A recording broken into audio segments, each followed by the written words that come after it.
বিশাল সমস্যা রয়েছে। আপনাদের এই 38 নম্বর ওয়ার্ডের কথাই যদি বলি, এখানে অনেক সমস্যা রয়েছে। রাস্তাঘাটের সমস্যা, যানজটের সমস্যা, ময়লা ধুলাবালি আবর্জনা দূষণ, গ্যাসের সমস্যা এবং জলাবদ্ধতার সমস্যা, বৃষ্টির মৌসুমে কি পরিমাণ এখানে নাজেহাল হতে হয় বাসিন্দাদের, সেই সকল বিষয়গুলো আমরা অবগত রয়েছি। এবং দীর্ঘমেয়াদে যেমন আমরা একটা ক্ষমতার ভারসাম্য সকল প্রকার যে সংস্কারের প্রস্তাব দেওয়া হয়েছে সেগুলোকে বাস্তবায়ন করা যেমন আমাদের একটা প্রতিশ্রুতি, এর পাশাপাশি দৈনন্দিন যে সমস্যাগুলো রয়েছে সেগুলো একটা আমাদের বাংলাদেশ জাতীয়তাবাদী দলের 31 দফার মাধ্যমে আমরা পরিষ্কার করে তুলে ধরেছি আমাদের প্রতিশ্রুতি। আমরা বাংলাদেশের স্বাধীনতা সার্বভৌমত্ব রক্ষায় কোনো ধরনের আপোষ করবো না। বাংলাদেশের যে ভূখণ্ড, আমাদের যে বর্ডার সীমান্ত, এটিকে রক্ষার জন্য বাংলাদেশ জাতীয়তাবাদী দল শহীদ রাষ্ট্রপতি জিয়াউর রহমানের আদর্শ বুকে ধারণ করে এবং আমাদের নেত্রী দেশের আদর্শ ধারণ করে দেশ নায়ক জনাব নেতৃত্বে বলিষ্ঠভাবে এই দেশকে পাহারা দেওয়ার জন্য আমরা সকল সময় প্রস্তুত রয়েছি ইনশাআল্লাহ। এটা হলো আমাদের প্রতিজ্ঞা, এটা হলো আমাদের ওয়াদা। এবং আরেকটি কথা যদি বলতে চাই, আমাদের বাসার নেতা ওরা অনেকগুলো কথা বলেছেন আমাদের নেত্রী সম্পর্কে। তো আমি বলবো যে ওনারা দীর্ঘদিন দেশনেত্রী এবং খালেদা জিয়ার পাশে থেকে রাজনীতি করেছেন এবং আমি কয়েকটা ছবিও দেখেছি যে উনি যখন প্রথম রাজনীতিতে আসেন আপনারা ওনাকে খালেদা জিয়া এবং হেঁটেছেন মানুষের ওনার পর্যায় থেকেও সম্পর্ক আমরা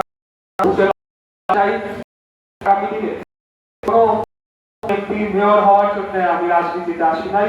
আমরা কোনো মন্ত্রী মেয়র কোনো পদবীর জন্য রাজনীতি করি না।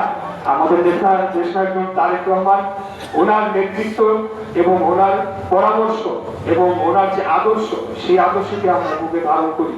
আমাদের আদর্শ হচ্ছে একটা স্বাধীন সার্বভৌম এবং গণতান্ত্রিক দেশ হিসেবে বাংলাদেশকে গড়ে তোলা। এবং আমি সর্বশেষ যে কথাটি বলবো, আপনাদের নেত্রীর যে এই ত্যাগ, এই আত্মত্যাগ, সেটার প্রতিদান আমরা দিতে পারবো যখন বাংলাদেশে একটা সঠিক এবং সুষ্ঠু, গ্রহণযোগ্য, অবাধ, নিরপেক্ষ নির্বাচনের মাধ্যমে একটি জনগণের সরকার প্রতিষ্ঠা হবে। সেই নির্বাচনে যারাই রাষ্ট্র পরিচালনার দায়িত্বে আসে তাতে কোনো অসুবিধা নেই, কিন্তু জনগণ জিতে গেলে জিতে যাবে বাংলাদেশ।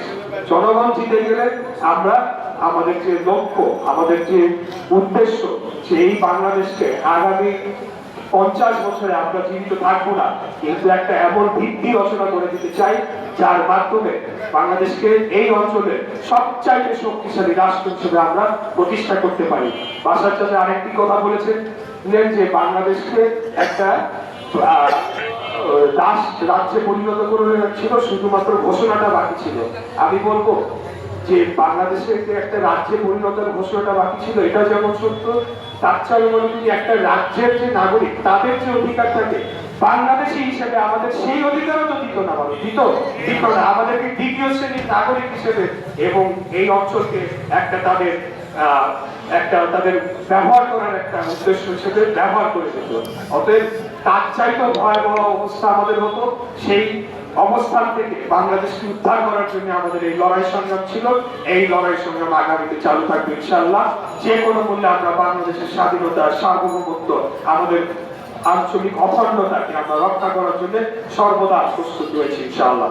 তো আজ বক্তব্য দিব না, উপস্থিত এলাকাবাসী, আমার সামনে সকলে মুরব্বীরা যারা উপস্থিত রয়েছেন, আমি আপনাদের সন্তান, আমি আপনাদের ভাই, আমি আপনাদের পাশে অতীতে আন্দোলন সংগ্রাম করেছি কোনো কিছু পাওয়ার জন্য, যেটি আগেই বলেছি, আগামীতেও কোনো কিছু পাওয়ার জন্য, কোনো কিছু জন্য আপনাদের কাছে আসি নাই, আপনাদের পাশে এসেছি কেবলমাত্র একজন রাজনীতিবিদ হিসেবে আমার দায়িত্ব এবং কর্তব্য পালন করার জন্য। সেটাই আমি করে যাব। আমার বাবা একজন মুক্তিযোদ্ধা ছিলেন, অস্ত্র হাতে ট্রেনিং দিয়ে অনেকগুলো অপারেশন এই ঢাকার মাটিতে ঢাকার মুখে সফলভাবে করেছিলেন। আমিও সেই আদর্শ এবং সেই সৎ সাহস নিয়ে এগিয়ে যাব। যে কোনো মূল্যে আমাদের দেশকে, আমাদের জনগণকে এবং তাদের অধিকার প্রতিষ্ঠার জন্য এই লড়াই সংগ্রাম অব্যাহত থাকবে। এই আদা এবং প্রতিশ্রুতি করে আজকের মতো আমার বক্তব্য এখানে শেষ করে আপনাদের থেকে বিদায় নিচ্ছি। খোদা হাফেজ। বাংলাদেশ জিন্দাবাদ, বাংলাদেশ জাতীয়তাবাদী দল জিন্দাবাদ। শহীদ রাষ্ট্রপতি জিয়া রহমান দেশের নেত্রী মরহুমা বেগম খালেদা জিয়ার আত্মার মাগফিরাত কামনা করে দোয়া করছি। আমাদের প্রাণপ্রিয় নেতা, আমাদের পথপ্রদর্শক, আগামী দিনের ভবিষ্যৎ, আমাদের কান্ডারি দেশ নায়ক তারেক রহমান জিন্দাবাদ, জিন্দাবাদ, জিন্দাবাদ।